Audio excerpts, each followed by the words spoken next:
Pak Prabowo itu juga nomor 2 juga dia legowo kok. Ganjar juga bisa juga legowo kalau dia nomor 2. Tapi persoalannya kan ini bicara soal partai. Sekarang apakah pendukung Ganjar itu mau kalau Ganjar nomor 2? Mereka kan mimpinya Ganjar nomor 1. Dan internal PDIP juga sebahagian itu kan kepinginnya, apalagi kalau bukan Puan, total bukan 30-50%. Ketika ketemu Pak Surya Paloh dengan Prabowo itu, salah satu yang dibicarakan adalah menawarkan Anies menjadi wapres. Wapresnya Prabowo? Iya. Berarti kan udah mundur lagi nih selangkah.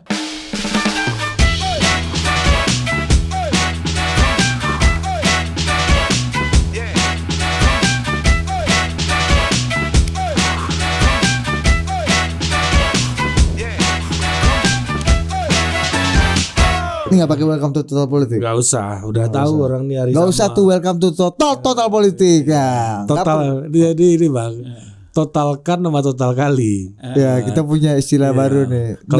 Dalam skema luntang lantung ya kan ada 2 total. Ya totalkan sama total kali bang. Coba Bang bedanya pak. Kalau total kali orang belum ngomong, total kali ya bang. Cara ulok bang ya kan. Umbang dulu kan, belum ngomong kan. Wah, abang total kali ya bang ini. Padahal belum ngomong gitu. Iya. Baru duduk bang. Iya. Belum ngomong kan. Nah, yang kedua ada totalkan bang. Ya udah. Gini bang, kita ini yang kita mau kerjakan A B C D F G nih bang. Ayo udah kau totalkan lah. Ayo udah Dinda. Yang konkret. Konkret. Ayo Dinda. Ya udah kau totalkan abang bayar. Nah gitu. Totalnya berapa? Iya. Totalkan. Nah, Bang Zulfan ini lebih yang ke totalkan ya. Iya totalkan. Dari aspirasi Hasan Nasbi minimal. Pengakuan Hasan Nasbi kan gitu. Apa kan tipikalnya totalkan. Agak mirip Pak Surya Paloh bang. Iya. Pak Surya kan totalkan kau jangan banyak. Kau ini urusan teknis itu kan bang Surya kan dia kebangsaan. Kau totalkan aja antara dua. Kalau Surya Paloh kan jangan mirip aku dong, mirip Peter Gonta dia. Gimana? Nah ya kan tadi soal totalkan. Keren. Iya kan businessman ya kan zaman dulu. Abang ini kan aktivis dan jurnalisnya lebih kental. Ada lah total kalinya ada ya. Iya total kali. Lumayan biarpun nggak bisa besar-besar. Apa? Iya oke lah. Tapi dulu kan abang paling besar kalau kata Zulfan kata Hasan Nasbi itu di eranya yang pesaing abang itu cuma Bang Akbar waktu itu. Akbar Tanjung lah yang agak mirip-mirip kan. Ya, tapi waktu itu Bang Akbar ketua DPR sama ketua Golkar, gimana Bang Zulfan ini ya orang kepercayaan Pak Taufik aja kan gitu. Tapi itu nggak aja dia. Ya kan dalam konteks jabatan total kali bang. Total kali. Cara dolop gimana bang kemarin itu ya jadi ini politik nih. Ya politik dong kan tadi udah spiritual udah dia hantam politik juga awalnya kan sampai kita tarik lagi. Nah ini bang kan ketemulah Pak Prabowo sama Pak Ganjar selfie lah di sawah sama Pak Jokowi. Ya kan ini agak mantap. Nah kalau kejadian ini barang bang Prabowo Ganjar atau Ganjar Prabowo kan agak gimana nih kemungkinannya yang mana? Yang mana yang agak mungkin nih antara dua ini Ganjar Prabowo atau Prabowo Ganjar bang? Ya. Kalau bicara angka-angka pasti Prabowo Ganjar. Dia bicara angka. Angka? Ya survei kan? Survei Ganjar Prabowo dong. Ya. Ganjar, makanya Ganjar presiden, Prabowo wakil. Ya. Kalau kita bicara hasil survei. Nah, kemudian kalau kita bicara dari segi senioritas, ya kan, usia, kemudian sudah berapa kali maju sebagai calon, udah 3 kali tapi kalah, ya kan. Kemudian mungkin katakanlah adalah sedikit kasih sayang ya kan agar dia Prabowo menjadi nomor 1, Ganjar nomor 2 kan. Tapi politik ini kan kadang-kadang nggak ada bicara kasih sayang ini kan. Totalkan aja sama total kali. Nah jadi agak sulit ya kalau bagi PDIP itu meletakkan Ganjar pada nomor 2. Sebaliknya juga bagi Prabowo, bagi Gerindra juga agak sulit menaruh Prabowo nomor 2. Jadi kan kedua-duanya kan mau nomor 1 nih. Angka kan jelas, survei lebih kecil dari Ganjar, partai pun lebih kecil daripada partainya Pak Ganjar. Tapi secara senioritas kan Pak Prabowo lebih senior. Ya kan cuma satu itu aja menangnya Pak Prabowo. 2 kali berlaga di pemilu jadi kan calon presiden. Satu aja. Kalau senioritas ya kan, ya soal pengalaman. Realita politik ya kan. Ya kan cuma satu senior aja menangnya Pak Prabowo. Kalau Kecuali Pak Ganjar 2 nih, partai lebih gede. Dan tapi belum tentu Bu Mega lebih sayang ke Mas Ganjar atau dibanding Pak Prabowo. Tunggu dulu, ini kita lokalisir dulu. Lu jangan bawa-bawa Bu Mega lagi, ada orang ketiga nih di sini nih. Iya kan? Ya kan? Kunci di Bu Mega. Nah, itu Bang, pertemuan kemarin kan kalau belum kunci Bu Mega belum buka kuncinya juga nggak mungkin tuh pertemuan kemarin soalnya kan. Itu udah gestur berapa puluh persen tuh Bang. Dan kemudian kan setelah itu Pak Jokowi kan ketemu Bu Mega juga di istana kan. Nah, apa kira-kira kan begitu. Pasti kan salah satunya pembicaraan kan faktor ini juga. Ngapain kan nggak bisa lah orang mau menutup-nutupi juga nggak bisa. Pasti pembicaraan yang paling fokus sekarang ini adalah karena ini sudah 1 Juni makin lama makin proses dekat gitu kan. Ini kan harus jelas keputusannya. Nah, oleh karena itu saya kira pasti Pak Jokowi dengan Ibu Mega membicarakan ini. Gitu. Nah, menurut saya ya, Pak Prabowo itu juga nomor 2 juga dia legowo kok. Ganjar juga bisa juga legowo kalau dia nomor 2. Tapi persoalannya kan ini bicara soal partai, soal survei. Bu Mega legowo apa enggak kan gitu. Nah, kalau udah bicara survei dengan partai yang besar, pasti kan mereka minta nomor 1. Dan bagi PDIP itu tidak ada masalah kalau Prabowo nggak mau. Ya kan berkali-kali Sekjen juga udah ngomong, di tempat Abang juga udah ngomong kan bahwa PDI maju capres. Iya, kadernya sendiri kan. Opung Panda pun udah pernah bilang kan kemarin nggak mungkin itu kau bunuh aja ide Ganjar Prabowo itu gitu. Nggak mungkin Prabowo Ganjar gitu. Bahwa nggak mungkin Prabowo Puan pun nggak mungkin ya, kalau kata Puan. Betul, nggak mungkin PDIP ada di nomor 2 gitu sebagai partai pemenang pemilu. Nah jadi gimana nih cerita ini, rumit ini? Ya kalau saya lihat begini, ini kan pada akhirnya kan bicara bukan lagi bicara politik, bicara kan perasaan. Bisa saja Pak Prabowo datang ke Ibu Mega, ya bicara dari hati ke hati, ya kan? Kemudian Ibu Mega ini luluh, ya kan? Oke lah kalau gitu biar Prabowo nomor 1, Ganjar nomor 2. Tapi lawannya siapa? Ini agak sulit nih. Kalau kita lihat lawannya siapa? Lawannya Anies. Nah, sekarang apakah pendukung Ganjar itu mau kalau Ganjar nomor 2? Mereka kan mimpinya Ganjar nomor 1. Dan internal PDIP juga sebahagian itu kan kepinginnya, apalagi kalau bukan Puan, total bukan 30-50%, 100% maunya Ganjar. Nomor 1 kan gitu. Nah, jadi di sini kan akhirnya kan yang kita lihat negosiasi ini nggak selesai. Agak sulit. Rumit ya. Prabowo Ganjar, Ganjar Prabowo ini cerita ya depan belakang rumit nih ya. Kecuali Anies tidak maju.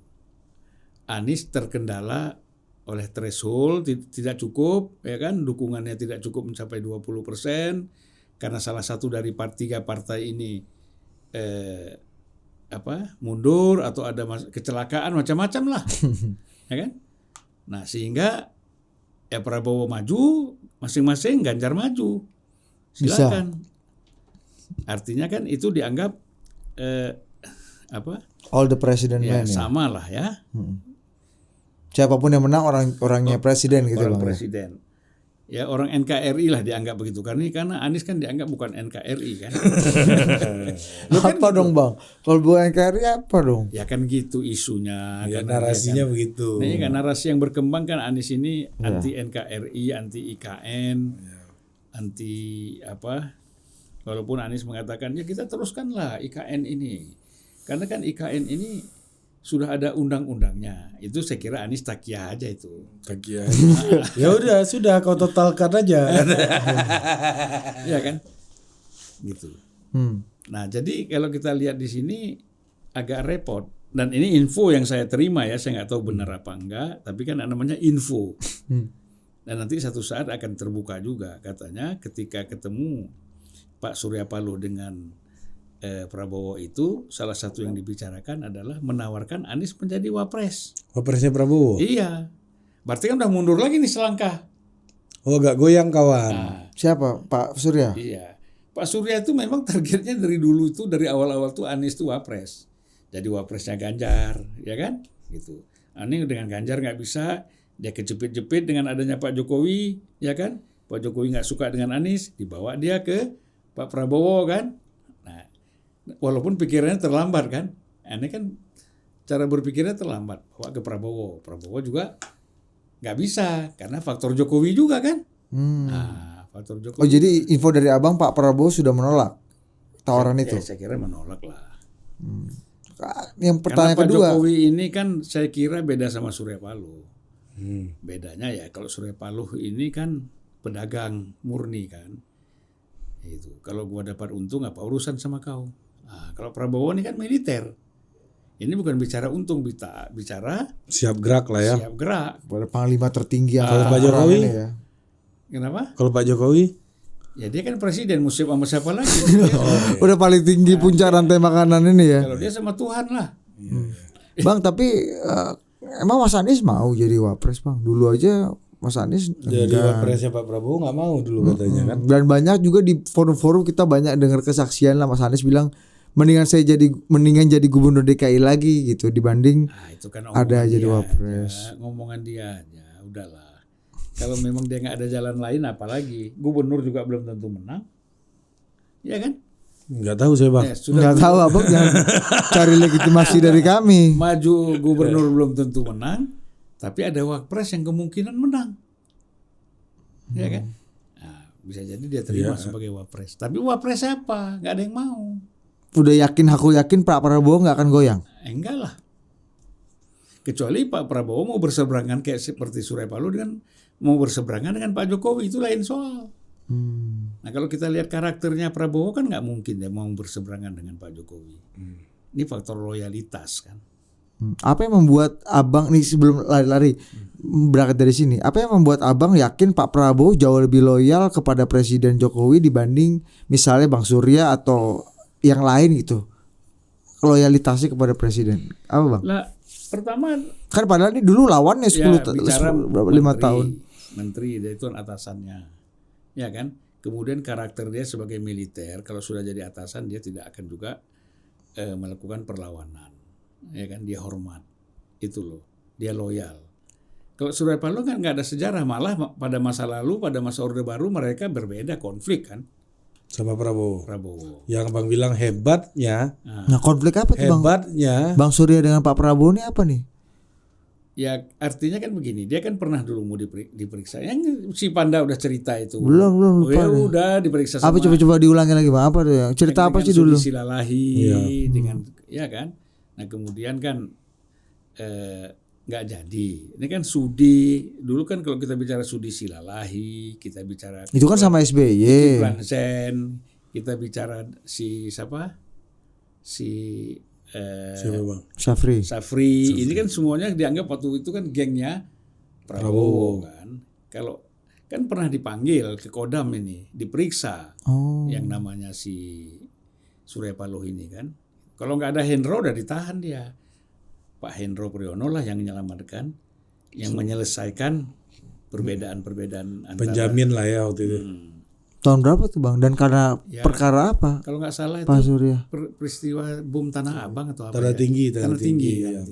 Oh. Ada bom Tanah Tinggi. Yang persoalan BCA itu ya. Ya. Jangan nanya kita kan belum lahir. Dia tahu. Belum lahir, masih di Padang nih, belum bisa bahasa Indonesia Bang. Masa?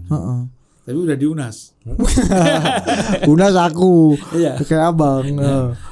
Oh gitu. Jadi Abang dari faktor sejarah dan faktor loyalitas ke Pak Jokowi, Abang yakin betul bahwa Pak Surya dan Pak Prabowo tidak mungkin berkoalisi dan juga Pak Prabowo tidak akan mungkin mengkhianati atau berseberangan dengan Presiden ya, mungkin Jokowi. Gini, bagi Pak Prabowo ini kan orangnya nggak bisa berbohong.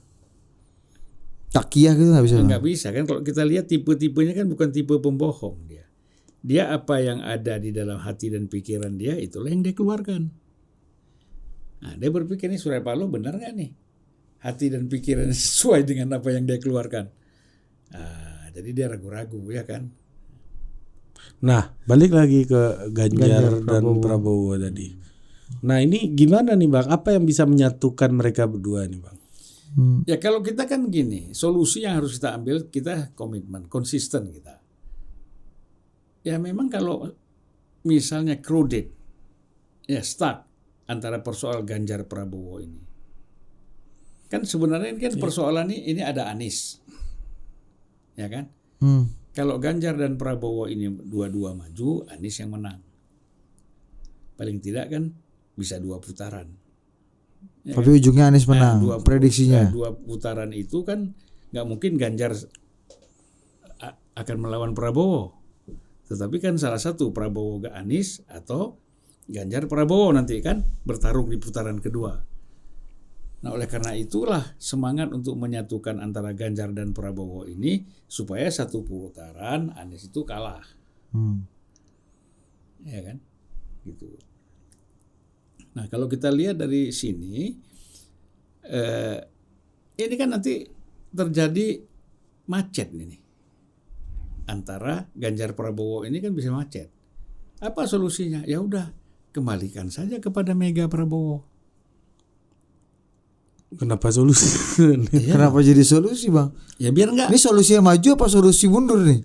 Lah artinya kan begini, semangat pendukung Prabowo, pendukung Ganjar semuanya dilimpahkan kepada Mega Prabowo. Kan bicaranya NKRI, Pancasila, Konstitusi, mau diselamatkan di apa? Kan kita bukan mau menyelamatkan Ganjar atau bukan mau menyelamatkan Prabowo, bukan mau menyelamatkan PDIP, bukan juga mau menyelamatkan Gerindra. Yang mau kita selamatkan ini kan negara ini, gitu loh. Supaya NKRI-nya tetap utuh, supaya Pancasila tetap menjadi ideologi negara kita, tidak diganti oleh filosofi atau ideologi-ideologi lain, ya kan? Gitu loh. Jadi kalau kita lihat dari situ, nonsen lah, nggak perlu itu kita bicara Gerindra atau PDIP, Ganjar atau Prabowo. Tapi siapa orang yang bisa menjaga persatuan dan kesatuan bangsa ini untuk terus terjaga sampai ke depan? Kalau bisa sampai kiamat. Nah, untuk menuju kiamat itu kan sekarang ini kan harus dibangun dulu, harus ada dulu basisnya. Kita mau bicara kiamat, tapi di sini kita udah kalah. Gitu. Yang menang justru orang yang dikhawatirkan akan terobrak-abrik ini republik. Oleh karena itu saya katakan bahwa kita bicara Mega Prabowo. Ini bukan bicara soal wah ini PDIP kalah atau menang nanti, Gerindra menang atau kalah, ya kan? Atau nanti Ganjar atau ini dirugi, apa urusannya sama orang dua ini? Kita bicara kepentingan negara kok. Siapa yang bisa menyelamatkan? Gitu loh.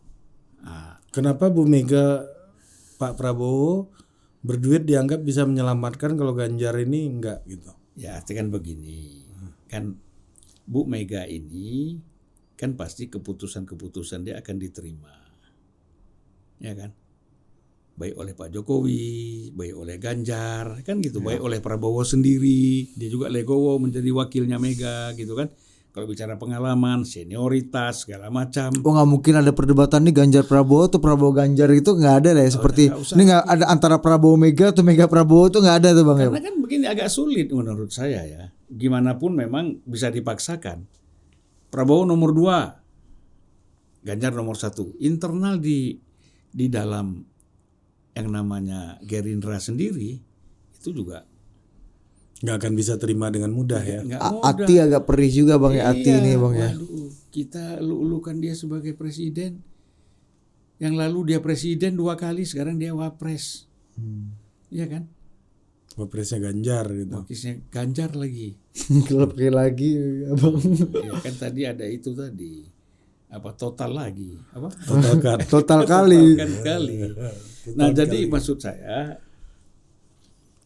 Kalau kondisinya Mega Prabowo nggak akan ada Priati ini. Yang nggak ada, semua legowo. Hmm. PDIP-nya legowo, Ganjarnya juga legowo, ya kan?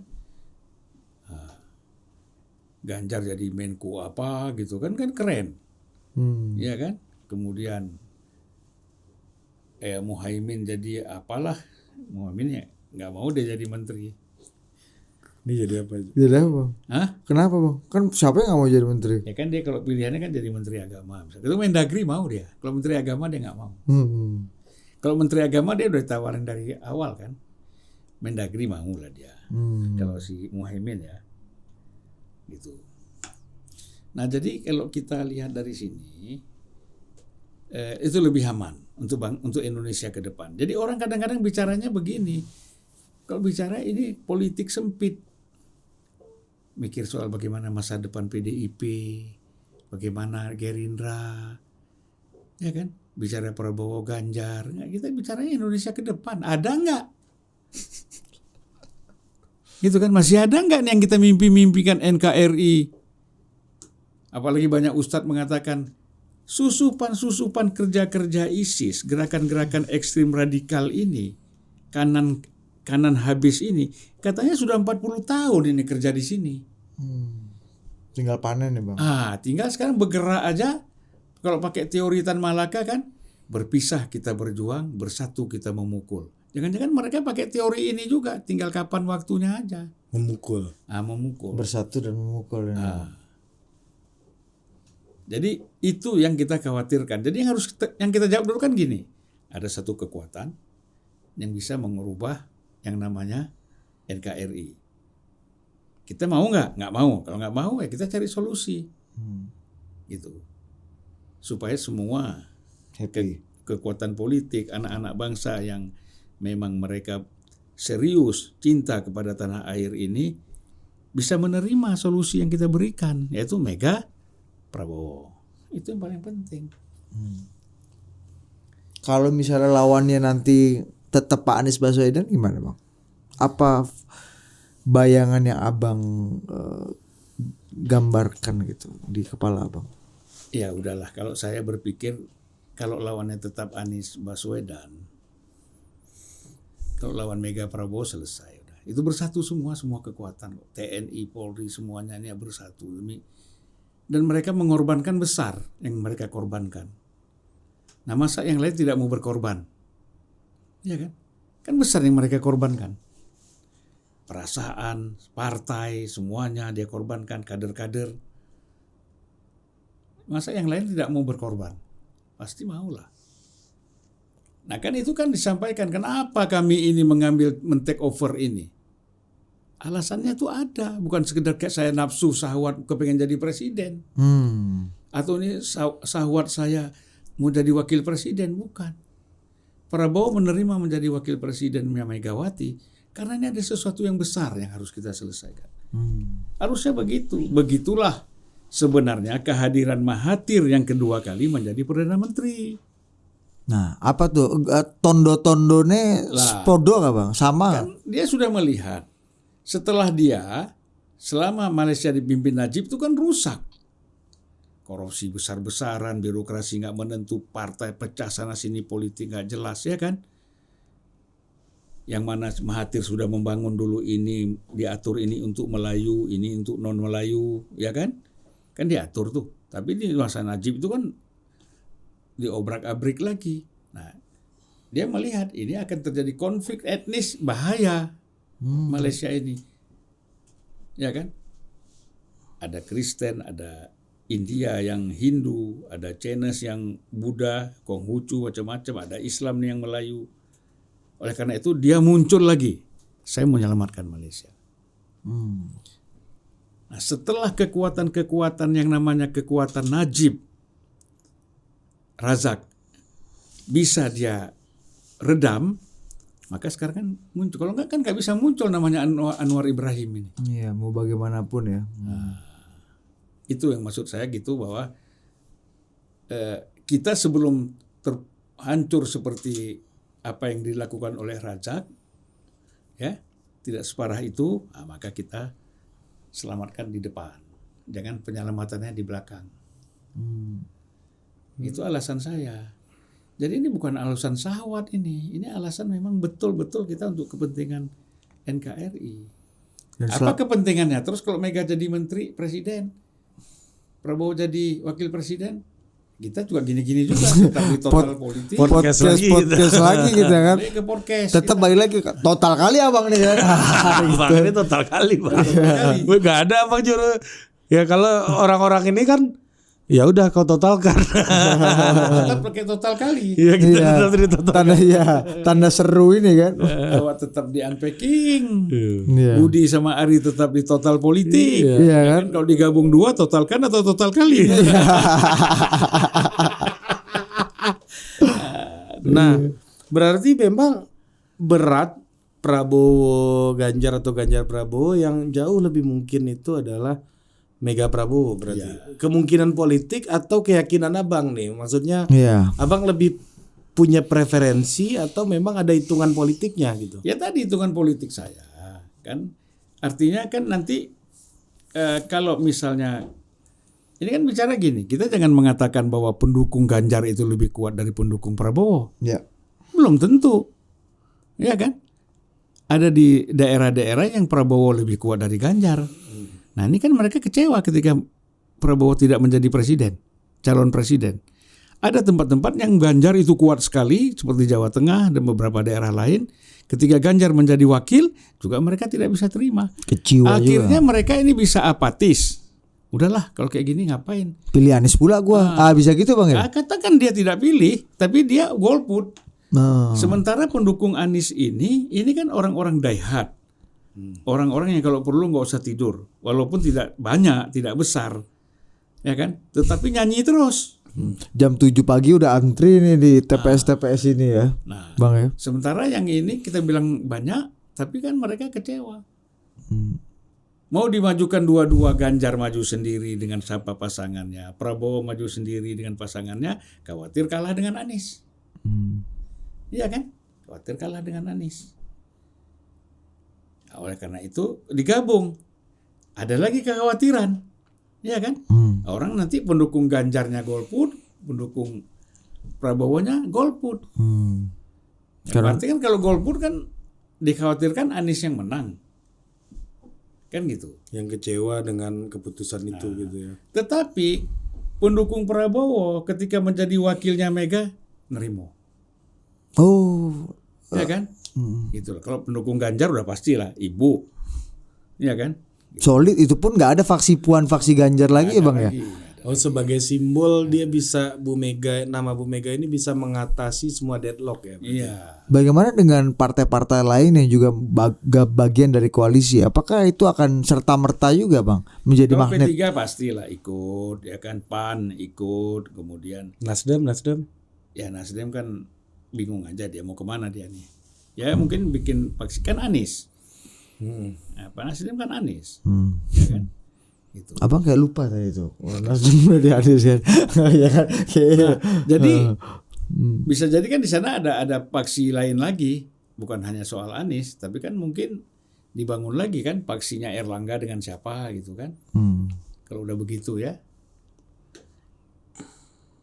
Nah, jadi atau memang semuanya ingin bergabung ke sana. Nah, ini Anies sendiri, lalu Golkar, kemudian apa lagi PKB, ya kan gabung ke Mega Prabowo misalnya, itu lebih rasional. Jadi kadang-kadang orang kalau kita bikin Mega Prabowo dipikir main-main, kita pikir bangsa ini ke depan. Bercanda kamu gitu kan selalu kita digituin kan Arya. Iya. Kalau bicara soal Gua terutama. jadi orang ini nggak berhitung. Kita kan berhitung tadi kan? Solid ya barangnya. Ya, kita kan berhitung. Udah dia total kandid. Nah, jadi kalau misalnya nggak hati-hati, nah ini bahaya. Apa nggak hati-hati? Ya orang kecewa golput, udah gua tidur aja lah. Terserahlah siapa aja presiden. Kan rakyat tuh rata-rata berpikirnya seperti itu. Emang kalau Bu Mega Pak Prabowo nggak akan terhindar dari persoalan itu? Golput itu, ya saya kira enggak lah. Apalagi dibangun semangat, ya kan? Tinggal mega program. Mau menyelamatkan NKRI enggak? Ya kan? Ya. Mau tetap Pancasila menjadi ideologi negara enggak? Mau tetap berdiri di atas Undang-Undang Dasar 45 enggak? Mau. Kalau mau, kita berjuang sama-sama sampai titik darah terakhir. Kita pun jadi jurkam, ya kan? Abang rela jadi jurkam? Oh, jurkam. Jurkam kita. Bukan karena temennya Kak Ega ini kan? Nah, bukan. Kan. Karena untuk menyelamatkan negara aja. Ya. Kak Ucu di Anies ya. Kak Ucu gimana bang? Mungkin Kak Ucu kan juga dekat dengan Bu Mega kan? Ya lihat aja dia bisa dapat apa di Bu Mega. Kalau nggak dapat ya dia cari yang dia bisa dapat apa. Kecuali dapat juga. Kak Ucu yang penting dia dapat apa. Nah, ini Bang, dalam kira-kira nih apa momentum yang ya memungkinkan ya. Kalau dulu kan kita lihat pidatonya Bu Mega di ulang tahun PDI itu kan sangat bagus, dan setelah itu sampai hari ini Bu Mega makin rajin pidato ya. Iya, itu dia pertanyaan itu. Banyak Bu Mega itu makin sering berdakwah. Pidato kemarin di depan perangkat desa ya. Ya, ada lagi yang waktu sebelumnya BKKBN misalnya. BKKBN Untuk terus stunting, dan ada menteri-menteri apa dia langsung kasih arahan kan, Ibu Menteri Pemberdayaan Perempuan ini stunting, ini Menteri Sosial gitu-gitu. Jadi sangat otoritatif gitu sikapnya gitu. ini apakah Ya berkaitan memang dengan Ibu Mega ini nggak boleh diam. Dia harus terus bicara. Dia harus terus menyampaikan pikiran-pikiran, ide-idenya, ya, dalam hal apapun. Memang banyak orang yang nggak suka, orang yang nyeleneh, orang yang mengatakan dia nenek-nenek lah, macam-macam. Itu soal lain, nggak usah dipikirkan. Nabi aja ada yang benci kok, apalagi Ibu Megawati. Ya kan? Tidak ada seorang tokoh pemimpin sehebat apapun disenangi oleh semua orang. Ya kan? Siapa? Nabi kan dilempar batu, dikencingin, segala macam, ya kan? Diulo-ulo, diejek-ejek, macam-macam. Ya, itu setingkat Nabi, dan bukan hanya Nabi Muhammad, seluruh Nabi, dari Nabi Adam sampai kepada Nabi Muhammad. Nah, terus konon pula kita mengharapkan Mega tidak diolok, tidak ada yang benci, tidak ada yang tidak suka, itu nggak mungkin, nggak ada. Nah, jadi udah, jangan karena itu terus, kita terus mundur. Ya, janganlah, udah tua, nenek-nenek begini, nggak ada urusan. Selama gua semangat, punya kemampuan, punya pengabdian untuk negara ini sampai kapanpun titik darah terakhir, sampai masuk liang kubur, saya tetap berjuang. Itu persoalannya. Jadi menurut abang ada nggak tanda-tanda apa atau bagaimana abang membaca penampilan Bu Mega yang lumayan sering belakangan ini di depan publik? Berpidato cukup lama di berbagai kalangan audiens. Kalau kita lihat eskalasinya lebih sering kita lihat Bu Mega pidato ya dibanding Bang Surya misalnya belakangan ini. Ya, Bang Surya mau pidato apa lagi? ya kan harusnya banyak sebagai ketua partai aktif ya, ini kan. Ini kan dia pidato ini kan karena ada yang dengar. Coba lihat itu viewernya, dia pidato di Metro TV aja, TV-nya sendiri nggak sampai 5.000 yang nonton. Coba buka. Jangan. Terlalu teknis itu bang. Nah, iya, ya jadi, itu jangan ditotalkan juga. Kalau situ, waduh, di TV gua, ya kan gua pidato menggebu-gebu, ya kan, yang nonton nggak sampai 5.000. Nah kalau Bu Mega ini abang lihat tondo-tondo apa bang? Maksudnya apakah hanya Bu Mega yang memang ingin tampil aja, memang ingin kangen rindu ya memberikan bicara depan publik, atau abang lihat Bu Mega nih merasa bahwa kayaknya publik, energi publik bicaranya teknis, terlalu praktis. Kita kan bukan persoalan Mega ini ada tanda atau tidak. Kita mengajak dia untuk men-take over ini, ya kan? Kita tidak melihat misalnya tiba-tiba Mahathir nggak ada tanda-tandanya. Tiba-tiba take over juga kawan. Tiba-tiba gue mau bikin partai maju koalisi menang pula. Horta juga udah pensiun kan? Lula juga begitu. Banyak negara pemimpin udah di penjara pula lagi Lula bang ya. Jadi menurut saya tanggung jawab yang kita minta dari Megawati untuk ini. Nah persoalan dia nggak mau kan kita gini, di dalam istilahnya agama ini kita sudah berusaha. Ya kan? Berusaha itu kan beristihad. Ya. Sungguh-sungguh, bukan main-main. Ini kita kalau main-main ngomong gini dimaki-maki orang kita. Iya, ini serius. Karena kita serius, kita bersungguh-sungguh, kita beristihad. Ya kan? Nah, jadi apa? Oh, kita sudah tidak tanggung jawab kita kepada Tuhan, saya sudah berbuat ini yang terbaik menurut saya gitu loh. Sehingga kita di akhirat, kau kan politisi Julfan. Kau kan mantan anggota DPR. Kau kan ngerti juga soal Indonesia. Ya kan? Kalian berdua juga ini. Kau sosiologi sekolah, kau sastra, Ilmu politik juga, ilmu politik kau. Ya kan, enggak, karena dia suka bicara cewek. Aku pikir di sastra. Aduh, apa buka pula gitu. Ya kan? Dia ilmu politik juga. Di UNAS pula banyak provokatornya di situ, ya kan? Nah, terus dia tiba-tiba sama sekali tidak peduli dengan persoalan bangsa dan negara ini. Dihukum pula kita. Kau ngandalin sembayang-sembayang aja. Ilmu kau nggak kau pakai untuk menyelamatkan negara ini. Nah itulah. Tapi kita sekarang kan malam ini sudah kita sampaikan semua istihad itu. Ya. Mau diterima atau tidak, di hadapan Tuhan kita sudah selamat. Ya. Dan mungkin abang nggak menyerah juga kan, abang akan berijtihad Oh terus iya, Bang. iya dong. Karena memang situasi sekarang sudah perlu diijtihati belum Bang? Atau Wah bukan, ini tinggal sedikit lagi. Hah? Ya sedikit lagi, ini kan Februari udah nggak lama ini. Oktober sudah harus daftar presiden. Iya Ya kan? kan? Nah Bang, ini kita agak menukik ke teknis sedikit nih. Apa sulitnya buat Bu Mega memutuskan capresnya itu adalah dirinya hari ini? Gak ada kesulitan. Gak ada kan? Gak ada. Tinggal dia konsolidasi aja di dalam. Ibu mau maju ya. Ini begini alasannya adalah. Ada saran nggak? Ada yang nggak setuju? Ada apa? Ya kan? Paling tidak saran. Kalau Pung jelas nggak setuju kemarin. Gini. Mbak Puan juga di wawancara setuju Rossi juga nggak setuju kan. Kalau Mbak Puan itu kan, makanya saya katakan ini orang-orang nggak setuju. Berpikirnya kan persoalan usia. Sudah capek, cukup lah. Ngapain lagi? Kan jangan pikir itu. Ya kan? Kalau perlu dari tempat tidur pun dia terima tuh calon presiden untuk menyelamatkan negara ini.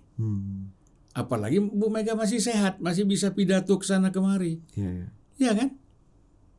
Masih bisa berpikirnya lumayan cerdas lah. Iya. Gitu. Kenapa enggak? Nah, jadi jangan pikir nggak pantas lagi lah, sudah tua harusnya mengurus cucu, apaan ini? Nabi Nuh aja umurnya 800 tahun. Nabi Nuh. Aduh. Bukan artinya untuk ngurusin rakyat ini Tuhan kasih dia umur 800 tahun kok urus itu. Ya dan kita pasti kan salah satu presiden yang punya legacy penting buat demokrasi kita namanya Abdurrahman Wahid dan memimpin Indonesia dengan banyak handicap. Handicap ya Bang. Iya, iya. Kalau tidak bisa melihat, tidak bisa melihat, jadi berjalan harus dituntun, memutuskan sesuatu harus dibacakan. Bahkan melantik menteri-menterinya harus diwakili wakil presiden. Kenapa masih kita pilih? Nah iya. Dan kita anggap sebagai tokoh hebat. Betul. Megawati yang relatif lebih sempurna secara fisik. Kenapa kita nggak bisa terima? Kalau dianggap Bu Mega handicapnya sudah tua, apa tadi itu mengurus cucu lah lebih baik, udah harusnya pandito.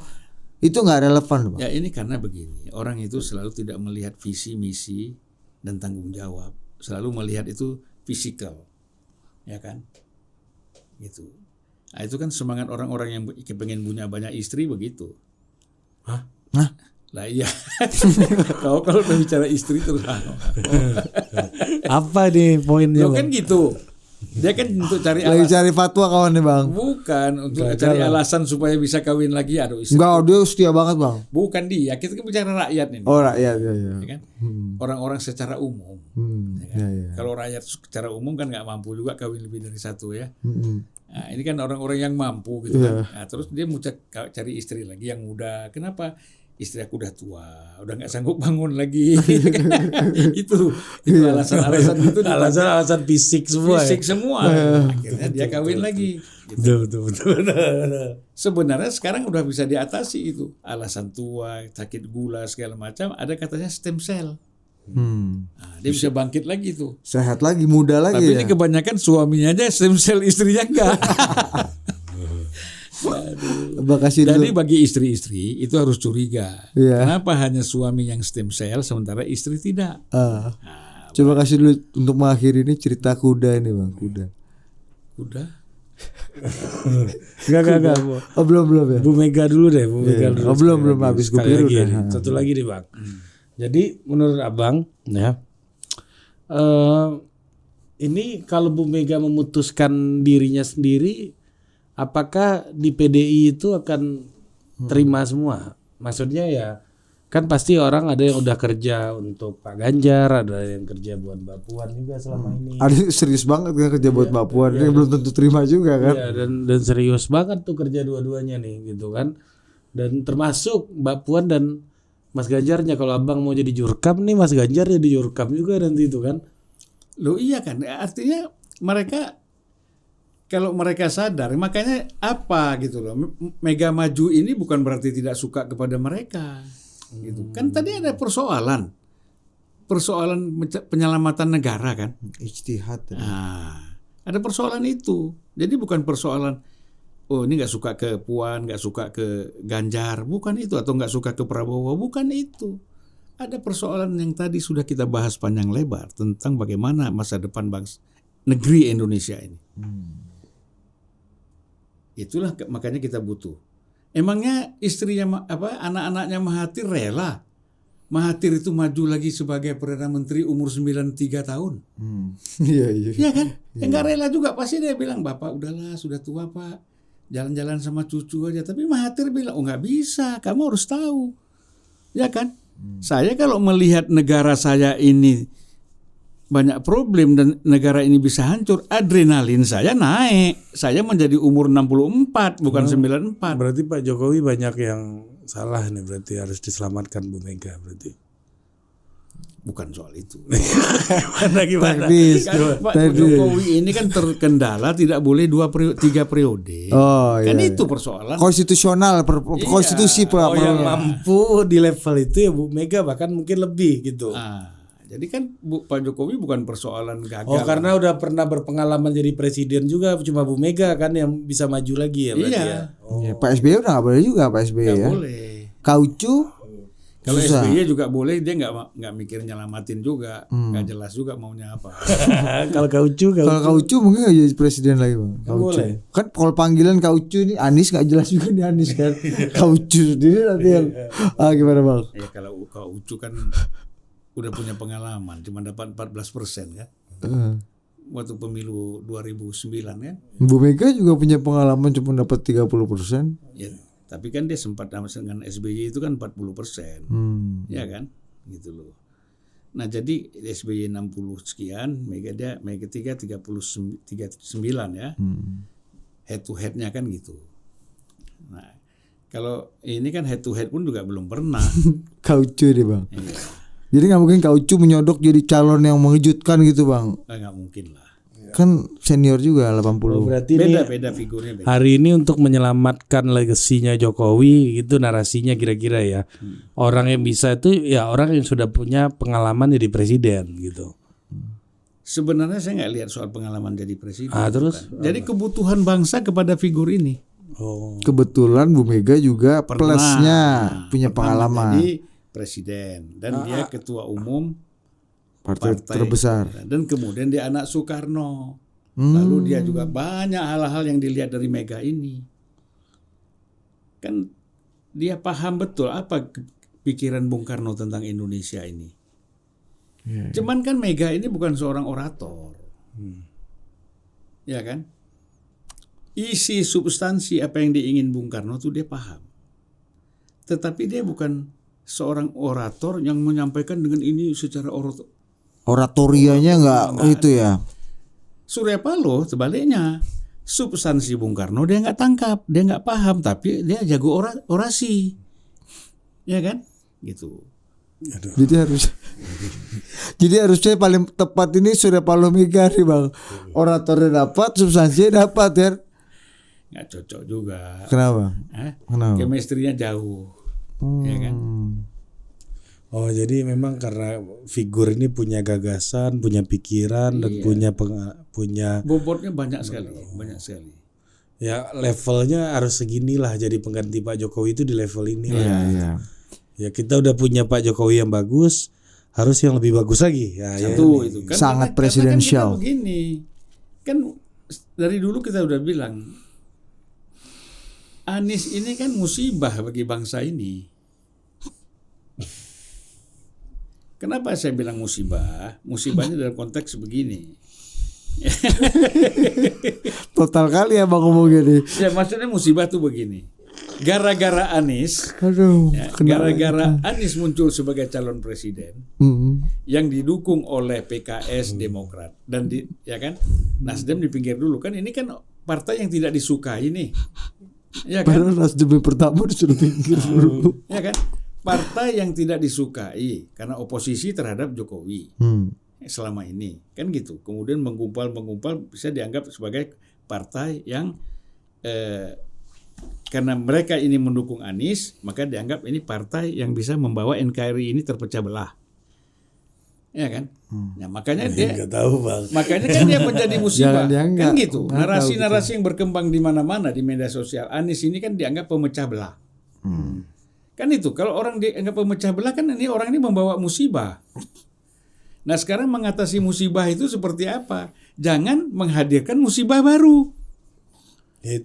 Yaitu kalau antara Ganjar Prabowo, Prabowo Ganjar, ini musibah baru lagi.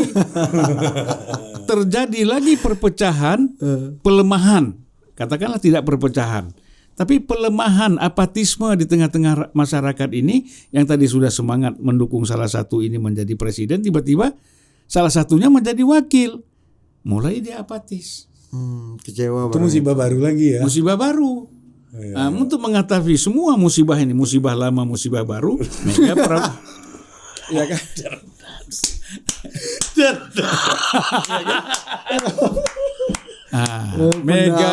Mega Prabowo selesaikan musibah ini semua. Tanpa menyelesaikan musibah tanpa membuat musibah. Iya. Ini pakai pegadaian punya rumus ya. Iya. Menyelesaikan masalah tanpa masalah. Ini menyelesaikan musibah tanpa menjadi musibah. Kalau cantik ini. Kalau pakai logika sebelumnya, menyelesaikan musibah dengan musibah baru. Iya. Jadi musibah kuadrat nanti terjadi. Mega Prabowo selesai, nggak ada musibah. Menyelesaikan musibah dengan solusi. Jadilah dia yang kita sebut dengan sintesis. Sintesis itu berarti Bang. Iya, sintesa kita kan itu. Abang antitesis saja kena semprit Abang, apalagi sintesis. Jadi kan gini, kalau Two step ahead ya. Jadi teori dialektikanya kan seperti ini. Tesanya itu adalah Jokowi, Anies antitesa, sintesanya Mega Prabowo. Mega Prabowo. Udah Bang, sebelum lanjut nih kita kasih penutup dulu Bang. Kasih cerita Fir'aun dulu Bang. Ya, cerita Fir'aun dan cerita di Jazirah Timur Tengah ini yang agak kontekstual dengan musibah dijawab dengan solusinya. Apalagi ini menjelang Ramadan. Ini dalam konteks Ramadan nih. Ini bukan jelang Ramadan, ini kita pas puasa nih udah. Betul. Ini udah buka aja kita udah. Jadi gini. Saya kalau bicara Ramadan nanti kan ini masuk Ramadan. Apa salah satu ciri orang yang beriman? Salah satu ciri orang yang beriman itu adalah ketika datang bulan Ramadan, maka dia bahagia. Senang sekali dia menerima, wah Ramadan datang. Inilah yang kita tunggu-tunggu, bulan penuh rahmat. Ya kan? Gitu loh. Itu ciri-ciri orang yang beriman. Tapi kalau orang yang tidak beriman, dia begitu Ramadan datang susah dia. Cari jalan bagaimana dia menghindar dari Ramadan. Banyak yang keluar negeri. Ya kan? Nanti menjelang Ramadan habis masuk Idul Fitri baru balik lagi dia ke Indonesia. Itu ciri-ciri orang yang tidak beriman.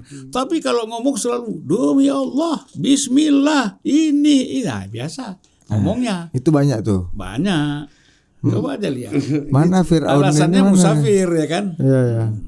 Balik lagi ke tema sebelumnya. Pernah dibahas. Oke lah, itu cerita makna. Jadi tataplah bulan Ramadan ini dengan iman yang kuat. Nah, karena kita adalah manusia, sejatinya adalah manusia yang beriman. Apa hubungannya sama Fir'aun Bang? Udah jangan perpanjang lagi. Nah, cukup Fir'aun nanti aja lain kali. Nanti dan Anda akan mendengarkan tausiah jelang buka puasa dari Sama Ustadz honoris causa Zulfan Lindan. Ayatullah Iya. Zulfan Lindan ya. Kiai honoris causa Zulfan Lindan. Ya. Nanti ya Bang ya, siapa ya Bang ya? Pokoknya apapun gelar kita terima. Yang penting abang menyambut Ramadan dengan sukacita, Ya dong. dengan riang gembira. Kita beriman. Ya, kalau enggak, Jadi gini, kalau Ramadan itu berakhir kita sedih. Kalau orang yang tidak beriman, Ramadan datang dia sedih, Ramadan berakhir dia senang. mantap ini kan. Ya, jadi Mau Ramadan nih, udah bisa balik ke Indonesia. Udah mau Idul Fitri. Iya. Jadi udah bisa balik ke Indonesia. jadi pesan abang untuk adik-adik yang nonton nih gimana? Jadilah apa Bang? Jadilah seorang yang beriman. Ya. Kalau Ramadan itu datang, bergembiralah kalian. Dan kalau Ramadan itu mau selesai pergi, sedihlah kalian. Karena sahabat yang terbaik akan meninggalkan kalian. Jangan menjadi orang yang tidak beriman. Kalau Ramadan itu datang, kalian sedih. Waktu Ramadan mau berakhir, kalian senang. Nah, tapi kalau bicara paling spiritual, paling rohaniah, padahal itu keadaan dia yang sesungguhnya. Jangan sampai kau jadi orang seperti itu. Ya. Itu tandanya orang-orang apa Bang? Orang beriman. Enggak. Orang musyrik. Orang yang bukan Tadi musyrik, kalau yang tidak beriman. Yang datang Ramadan datang Ramadan sedih dan kamu Idul Fitri senang, ini apa tadi? Tidak beriman. Masuk kategori orang tidak beriman. Tidak beriman. Nggak ada istilah yang lebih spiritual dari tidak beriman. Sinonimnya apa? Nggak ada. Kalau kita bilang musyrik atau apa kan nggak enak. Oh, Terlalu iya. jauh itu. Ya ya. Oke. Padahal tidak beriman ini udah jauh banget deh. Oke, sampai jumpa lagi di Total Politik. Dah.